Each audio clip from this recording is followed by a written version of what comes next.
Perkenalkan, nama saya Gede Parmayuda. Saya anggota Latsar CPNS Kementerian Agraria dan Tata Ruang tahun 2021, Angkatan 5, Kelompok 1. Pada kesempatan kali ini, saya akan menjelaskan learning journal atau rangkuman mengenai manajemen ASN, pelayanan publik, dan WOG atau World of Government. Oke, yang pertama kita akan membahas mengenai manajemen ASN. Nah, jadi di sini kedudukan ASN itu ada PNS dan P3K. Jadi P3K itu pegawai pemerintah dengan perjanjian kerja. Jadi sebenarnya intinya PNS dan P3K ini sama, mencakup ASN begitu. Jadi yang membedakan itu paling cuma ya dari segi jabatan yang diisi, mungkin cara diangkat begitu. Jadi sebenarnya PNS dan P3K ini merupakan ASN. Kemudian kita akan membahas peran ASN, hak dan kewajiban ASN, kemudian kode etik ASN begitu. Jadi di sini peran ASN sendiri merupakan pengelola pemerintahan, ini penyelenggara pemerintahan itu. Jadi lebih tepatnya itu ASN itu memiliki peran sebagai perencana, pelaksana, kemudian pengawas, serta penyelenggaraan tugas umum pemerintahan dan pembangunan nasional gitu, melalui kebijakan atau pelayanan publik yang profesional dan bebas intervensi dari politik dan KKN. Kemudian hak dan kewajiban. Nah, di sini hak dan kewajiban ASN itu kita sudah tahu, mungkin kayak hak-haknya mungkin seperti PNS mendapatkan gaji, cuti, tunjangan, fasilitas, dan lain-lain, sama halnya dengan P3K begitu. Kemudian kewajiban ASN. Nah, di sini ASN itu wajib sebagai pemersatu satuan bangsa begitu. Jadinya kewajiban ASN itu juga harus menaati semua perundang-undangan yang berlaku. Ini bebas dari politik, wajib, serta bebas dari KKN. Jadi kode etik ini bertujuan untuk menjaga perilaku seorang ASN begitu di dalam lingkungan kerja mereka, yaitu salah satu kode etiknya itu melaksanakan tugas dengan jujur, bertanggung jawab, berintegritas tinggi, kemudian melaksanakan tugasnya dengan cermat, disiplin, pokoknya seperti etika publik begitu. Ya, kode etik ini mirip-mirip lah seperti itu, melayani dengan sikap hormat, santun, tanpa tekanan. Jadi kode etik ASN ini kita sudah pelajari pada agenda 2, yaitu aneka begitu.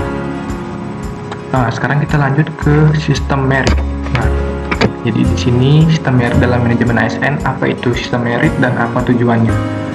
Di pertama, sistem merit itu didefinisikan sebagai kebijakan dan manajemen ASN yang berdasarkan pada kualifikasi, kompetensi, dan kinerja yang diberlakukan secara adil dan wajar tanpa diskriminasi. Di sistem merit ini merupakan penilaian kita, atau mungkin cara kita dinilai oleh seorang itu jadi menggunakan sistem merit gitu. Kemudian tujuannya adalah untuk penerapan sistem merit untuk memastikan jabatan di birokrasi pemerintah diduduki oleh orang-orang yang profesional dalam arti kompeten, melaksanakan tugas berdasarkan nilai dasar, kode etik, dan kode perilaku ASN. Jadi sebenarnya tujuan sistem merit dalam manajemen ASN ini dalam suatu organisasi itu adalah untuk mendukung keberadaan prinsip akuntabilitas yang saat ini menjadi tuntutan dalam sektor publik begitu. Kemudian untuk ASN sendiri yaitu untuk menjamin keadilan dan juga untuk menyediakan ruang keterbukaan dalam perjalanan karir seorang pegawai.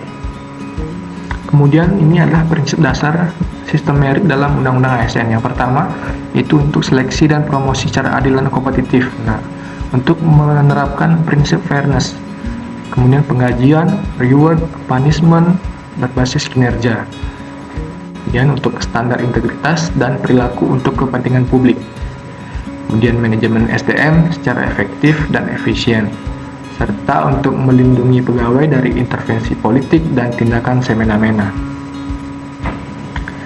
Jadi intinya untuk pelajaran manajemen ASN ini adalah untuk mengelola ASN, pengelolaan ASN untuk menghasilkan seorang ASN yang lebih profesional, yaitu profesional dalam artian kita melaksanakan tugas secara adil dan kompetitif begitu.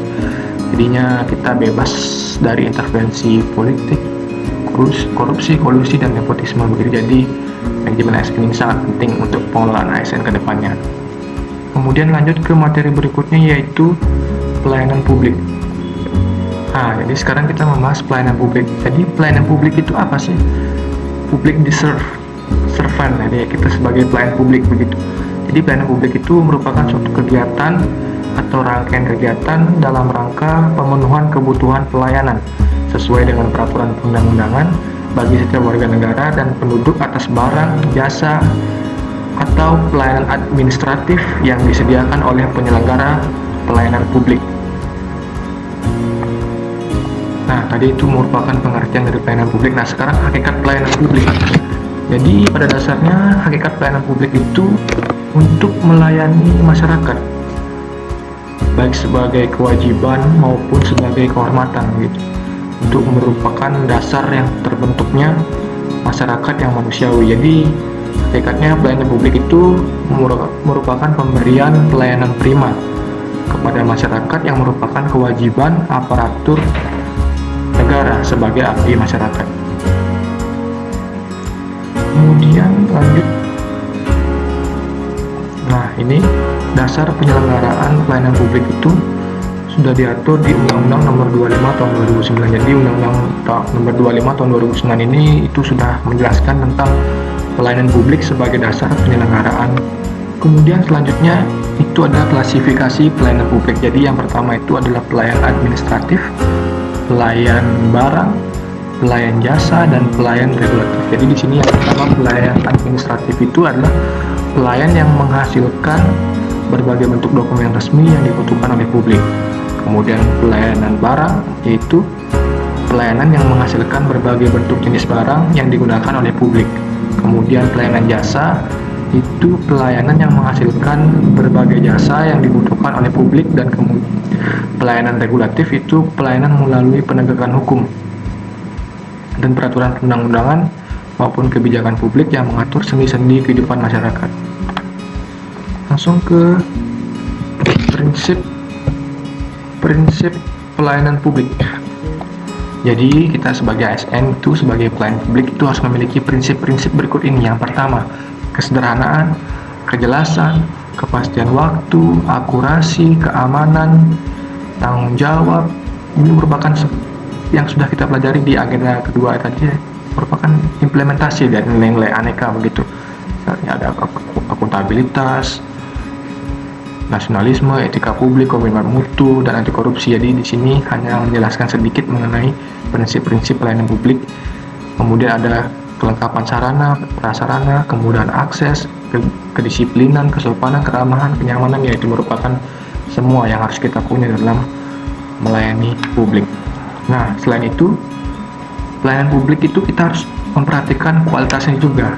Jadi, kita harus perhatikan prosedur pelayanan, waktu penyelesaian, biaya pelayanan, produk pelayanan, sarana dan prasarana, kemudian kompetensi petugas. Oke, materi selanjutnya yaitu mengenai World of Government. Langsung saja, itu intinya kita WOG atau disebut dengan World of Government. Jadi intinya WOG ini merupakan suatu koordinasi, suatu kolaborasi di suatu organisasi itu untuk terciptanya suatu lingkungan kerja yang baik begitu. Jadi intinya prinsip-prinsip WOG itu bisa jadi untuk kolaborasi, kemudian kebersamaan, kesatuan, tujuan bersama, dan melibatkan seluruh aktor begitu. Jadi WOG itu merupakan suatu koordinasi di suatu lingkungan kerja. Kemudian kita langsung saja ke manfaat WOG. Jadi yang pertama, manfaat WOG itu untuk meningkatkan efisiensi, sharing informasi, lingkungan kerja, daya saing, akuntabilitas, serta koherensi kebijakan. Kemudian WOG ini bertujuan untuk mengurangi yang pertama biaya, kemudian pemborosan, duplikasi pekerjaan, inkonsistensi kebijakan, dan waktu penyelesaian layanan tertentu. Jadi pada intinya ini WOG itu merupakan suatu pendekatan fungsi dalam suatu ruang lingkup kerja begitu, untuk koordinasi yang lebih luas guna mencapai tujuan bersama. Artinya ini dalam artian kita bisa membangun kebijakan, manajemen program, serta pelayanan publik yang lebih baik. Nah, mungkin itu saja penjelasan saya atau learning journal yang sudah saya pelajari pada agenda 3 kali ini. Terima kasih sudah mendengarkan. Saya ucapkan terima kasih.